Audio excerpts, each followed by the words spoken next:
The heart's conduction system controls the generation and propagation of electrical signals, or action potentials, that cause the heart's muscles to contract and the heart to pump blood. This electrical activity can be measured at electrodes placed at specific points on the skin, from which a composite recording is produced in the form of a graph.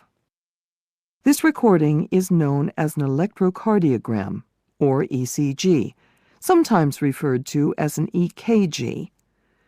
A tracing of the overall electrical activity of the heart, resulting from the propagation of many action potentials. Let's look at what happens during a single beat of the heart and how these events are depicted on an ECG. In a normal heart, each beat begins in the right atrium with an action potential signal from the sinoatrial or SA node, the heart's natural pacemaker.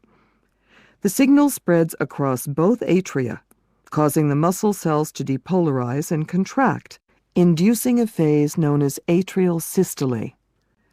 On the ECG, this atrial depolarization is represented by the P wave. The period of conduction that follows atrial systole and precedes the contraction of the ventricles is depicted on the ECG by the PR segment, a flat line following the P wave. When the signal leaves the atria, it enters the ventricles via the atrioventricular or AV node, located in the interatrial septum. It enters the bundle of His and spreads through the bundle branches and the large diameter Purkinje fibers along the ventricle walls.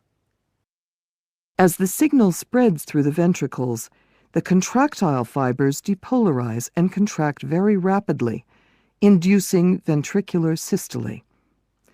The ECG's QRS complex represents this rapid ventricular depolarization.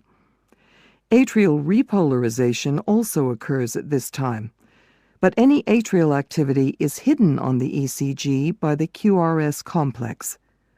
Finally, as the signal passes out of the ventricles, the ventricular walls start to relax and recover, a state described as ventricular diastole. The dome-shaped T wave on the ECG marks this ventricular repolarization. On the ECG, the ST segment depicts the period when the ventricles are depolarized. The QT interval represents the time it takes for both depolarization and repolarization of the ventricles to occur. The sequence of events just described and the associated ECG trace repeats with every heartbeat. Remember, an ECG is not a tracing of a single action potential, but an amalgamation of the many action potentials that constitute the electrical activity of the heart.